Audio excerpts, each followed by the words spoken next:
After the family dinner, I opened my lockbox. Every dollar gone. My mom walked in smiling. We used it for your brother's tuition. Family decision. My hands were shaking, but I didn't yell. I just kicked them out. Then I called my lawyer and we took action. 3 days later, they received a call from my lawyer and then they came to me too. My name is Harper and I need you to hear this from the beginning, because what my parents did still makes my blood run cold. 2 months ago, I sold my late grandmother's vintage jewelry collection. Not because I wanted to, but because I needed a fresh start. That collection meant everything to me. She left it to me specifically in her will, and I'd spent weeks getting it appraised, photographed, sold to the right collectors. The whole process brought me to tears more than once. But when that final check cleared, $47,000, I felt like Grandma Ruth was still looking out for me even from beyond. I made one mistake though. One stupid, naive mistake. I told my parents. We were sitting at their dining table, the same one where I'd eaten countless family dinners growing up. My dad, Ron, was reading the paper. My mom, Diane, was fussing over the pot roast. And my brother, Kyle? He wasn't even there. He never is anymore, not since he started grad school 2 states away. I finally sold Grandma's jewelry, I said, trying to sound casual. Got a really good price for it. My mom's head snapped up so fast I should have seen it as a red flag. Oh, how much? I hesitated. Something in her tone felt off. But this was my mother. 47,000. The fork in my dad's hand stopped midair. My mom's eyes went wide, then immediately softened into this syrupy smile that I'd seen 1,000 times before, usually right before she asked me for something. That's wonderful, sweetheart, she cooed. You must be so relieved. I was. I put that money straight into a lockbox in my apartment. Old-fashioned maybe, but I didn't trust banks with that kind of cash yet. Not until I decided what to do with it. It was going to be my safety net. My emergency fund. The thing that would let me finally breathe. 3 weeks later, they invited me to Sunday dinner. I should have known something was wrong. My parents aren't the Sunday dinner type unless they want something. But I showed up anyway, arms full of the wine and dessert Mom had specifically requested I bring. The house smelled like her famous pot roast again. Dad gave me a side hug. Kyle still wasn't there, apparently too busy with midterms. The dinner was normal. Too normal. My dad asked about my job. Mom asked if I was seeing anyone. Standard stuff. I started to relax. Then I went home. I don't know what made me check the lockbox that night. Maybe intuition. Maybe paranoia. But I walked into my bedroom, pulled it out from under my bed, and the moment I lifted it, I knew. It was too light. My hands were already shaking when I entered the combination. The lock clicked open. Every single dollar. Gone. Do you know that feeling when the floor just drops out from under you? When your brain can't process what your eyes are seeing. I sat there on my bedroom floor, staring into that empty metal box, trying to make sense of it. I checked under my bed. I tore apart my closet. I searched every corner of my apartment like maybe I'd moved the money and forgotten. But I knew. Deep down I already knew. The spare key. The one I'd given my parents years ago, for emergencies. They were the only ones who had it. I called my mom. My hands were shaking so badly I could barely hold the phone. Harper. Hi sweetie, where is my money? Silence. Just for a second. But that second told me everything. What money, honey? Don't. My voice cracked. Don't do that. The $47,000 from my lockbox. Where is it? I heard her sigh. Not a guilty sigh. An annoyed one. Harper, we need to talk about this in person. Why don't you come over tomorrow and tell me right now where my money is, or I'm calling the police. You will do no such thing. Her voice shifted instantly from sweet to sharp. We're your parents, not some criminals. We used that money for something important, for family. Kyle's tuition was due and he was going to have to drop out, and you had all that cash just sitting there.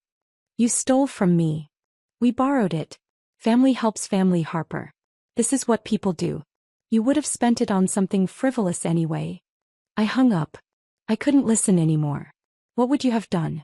Seriously, I want to know, because in that moment I felt like I was losing my mind. These were my parents, the people who raised me, and they'd just stolen nearly $50,000 from me like it was nothing. My phone rang. I didn't answer. It rang again. Dad this time. I let it go to voicemail. Then a text from Mom. You're being very dramatic. Come over tomorrow so we can discuss this like adults. Like adults. Like I was the child throwing a tantrum. I didn't sleep that night. I just sat on my couch, staring at my phone, that empty lockbox on the coffee table in front of me like evidence at a crime scene. The next morning they showed up at my apartment. I didn't let them in right away. I stood in the doorway, arms crossed, while my mother smiled that same saccharine smile from the dinner table. Sweetheart, let's not do this in the hallway, she said softly. The neighbors. I stepped aside. They walked in like they owned the place. Harper, my dad started, using his reasonable voice. We know you're upset. Upset. I laughed. It came out harsh. You think I'm just upset? Let me finish. He held up his hand. We should have asked. You're right. But Kyle was in a real bind and we knew you'd want to help your brother. So you stole from me. We made a family decision. My mother cut in. Her smile was gone now. Your grandmother's money was always meant to help this family. Kyle's education is an investment in all of our futures. You don't have tuition to pay, you don't have a husband or children. Get out. They both stared at me. I said get out. Right now. Get out of my apartment. My mother's face went red. You ungrateful. Out. I don't yell. I never yell. But something in my voice must have convinced them because my dad grabbed my mom's arm and pulled her toward the door. You're going to regret this, Mom hissed as she left. Family is all you have, Harper. When you're alone and struggling, don't come crying to us. I slammed the door behind them. And then I did something they clearly never expected me to do. I called my lawyer. What happens next?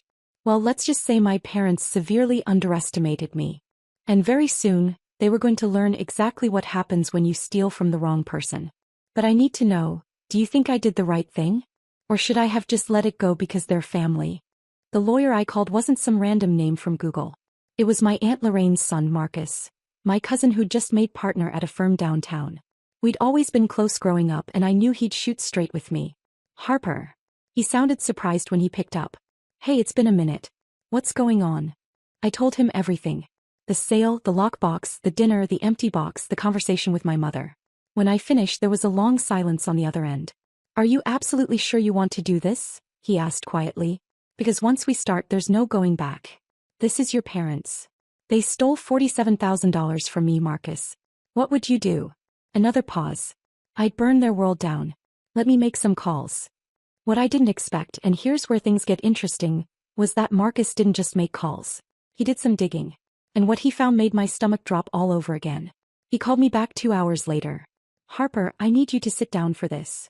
I was already sitting, but I gripped my kitchen counter anyway. What? Your parents took out a second mortgage on their house 6 months ago. They're drowning in credit card debt, like $70,000 worth. And here's the kicker. Kyle's tuition? It was already paid. Full scholarship plus a grant. I pulled his university records through a contact. He doesn't owe them a dime. The room started spinning. What? They lied to you. They used your money to cover their own debts. Probably gambling debts from what I'm seeing. Your dad's been hitting the casinos pretty regularly. Gambling. My father, who'd lectured me my entire childhood about responsible money management, was gambling. And they'd stolen my inheritance, my dead grandmother's final gift to me, to cover it up. Do you understand what I felt in that moment?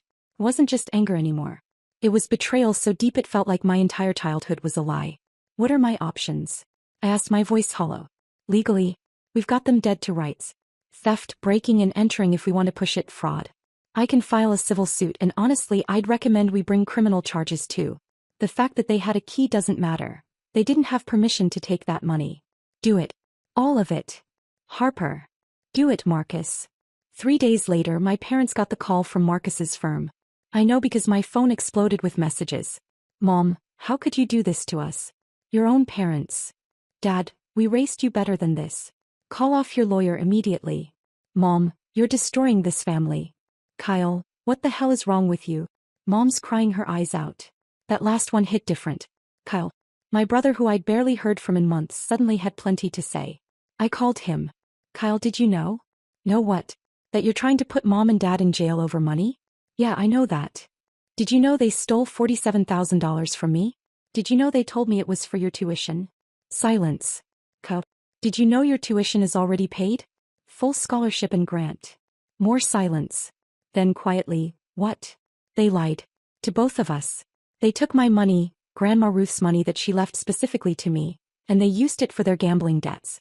Dad's been going to casinos. I heard him breathing on the other end. No. That can't be right. Marcus pulled the records. Call your university if you don't believe me. He hung up. But something told me he was going to make that call. That evening, someone knocked on my door. I checked the peephole, half expecting my parents again. It was Kyle. He looked terrible. His eyes were red, his hair was a mess, and he was holding his phone like he wanted to throw it through a wall. Is it true? He asked the second I opened the door. Yeah. He walked past me into my apartment and just collapsed onto my couch. I called the bursar's office. You're right. Everything's paid. I asked them when the last payment was made and they said August, before Grandma even died. It was her. She paid for my entire grad program before she passed. We just sat there for a minute, both of us processing the same horrible truth. Our parents had used our grandmother's generosity as cover to steal from me. I didn't know, Kyle said, his voice cracking. Harper, I swear to God I didn't know they took your money. Mom called me crying, saying you were trying to destroy the family over a loan they took for my education, and I believed her. I know. I'm so sorry. What would you have done? Would you have forgiven him right away? Part of me wanted to stay angry, but looking at him sitting there, realizing he'd been manipulated too, I couldn't. They played us both, I said. What happens now? Now. Marcus is filing everything tomorrow.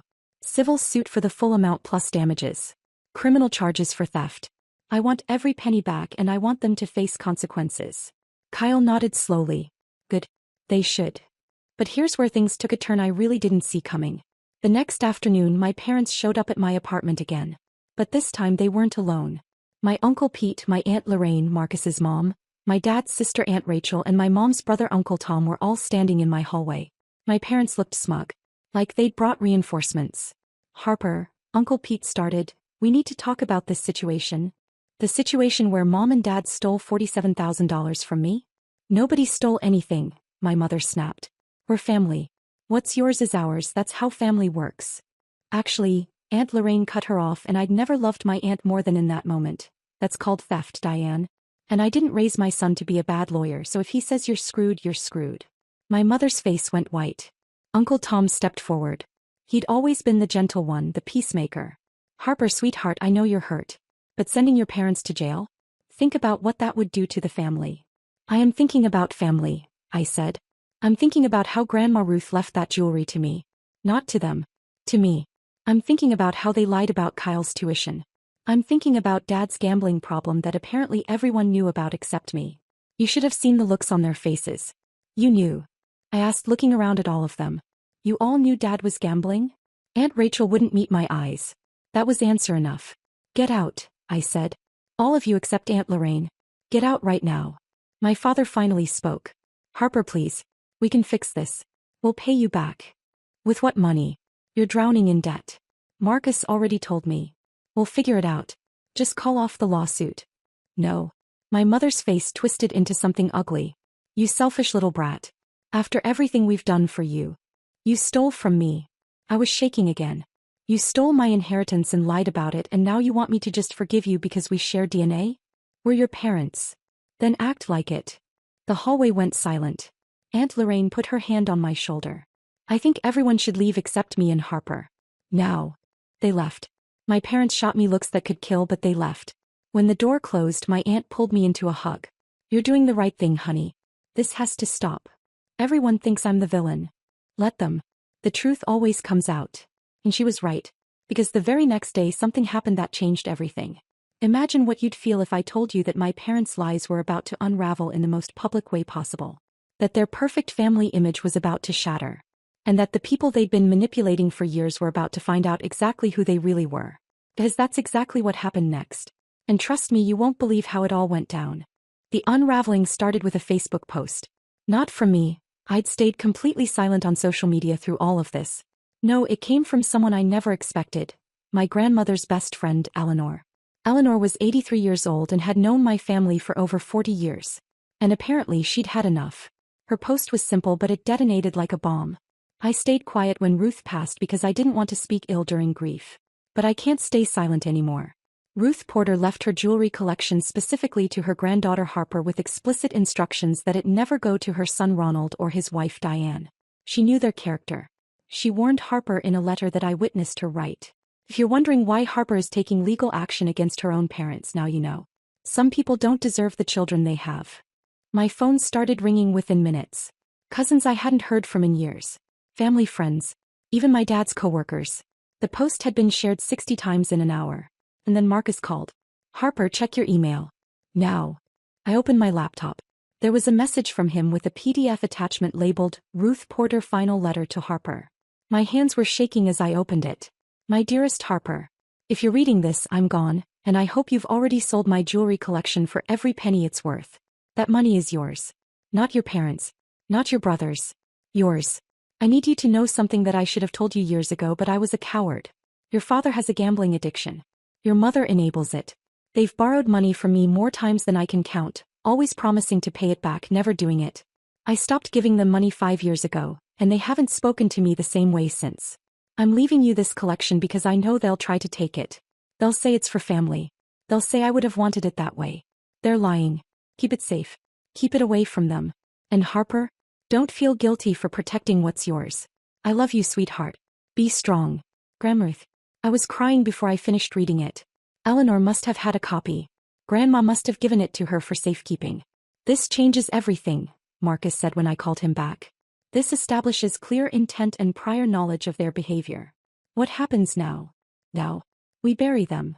The court date came faster than I expected. I sat in that courtroom with Kyle next to me. He'd driven 6 hours to be there, and he'd written a statement for the judge about how our parents had lied to him too. Do you think I felt powerful in that moment? I didn't. I felt sick. These were still my parents sitting across from me, looking smaller than I'd ever seen them. The prosecutor laid it all out. The theft. The lies about Kyle's tuition. The gambling debts.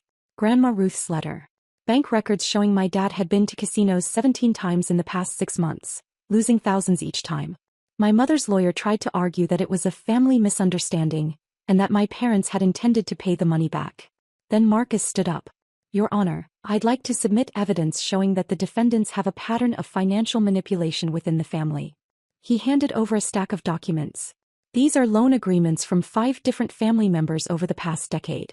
The defendants borrowed a combined total of over $90,000 from relatives, claiming various emergencies. None of it has been repaid. The judge read through everything in silence. The courtroom was so quiet I could hear my own heartbeat. Finally, he looked up. This is one of the most clear-cut cases of theft I've seen in my 20 years on the bench. The fact that it was committed by parents against their own daughter makes it even more reprehensible. He turned to my parents. You didn't just steal money. You stole your daughter's inheritance from her grandmother. An inheritance that was explicitly meant to be protected from you. My mother started crying. My father just stared at the table. I'm ordering full restitution of $47,000 plus $15,000 in damages and legal fees. Additionally, Mrs. Porter, you are sentenced to 6 months of house arrest with electronic monitoring. Mr. Porter, given your gambling addiction, you are ordered to attend mandatory counseling and Gamblers Anonymous meetings 3 times per week for 1 year. Any violation of these terms will result in jail time. House arrest. My mother was going to be on house arrest. My mother's sobs got louder. My father finally looked at me, and the expression on his face was something I'd never seen before, pure, undiluted shame. As we left the courthouse, reporters were waiting. Someone had tipped off the local news. Woman sues parents for stealing inheritance. Was too good a story to pass up. I didn't talk to them. Marcus handled it. But my parents did talk, and that was their final mistake. My mother, in tears, told the cameras, "My daughter has destroyed our family over money. I hope she's happy." The reporter asked about the letter from my grandmother and the gambling debts. My father's response? That's a private family matter. The story aired that night. And the internet did what the internet does. Within 24 hours, my parents were trending on local social media. People found my dad's casino loyalty cards. Someone dug up records of them claiming bankruptcy 7 years ago. The restaurant where my mother worked part-time asked her to resign because customers were recognizing her. Uncle Pete called me. "Harper, this has gone too far. Your mother can't leave her house. They stole from me, Uncle Pete. This isn't my fault. You could have handled this privately." I tried. They told me I was being dramatic and that I should just accept it because we're family. He hung up on me. But not everyone reacted that way.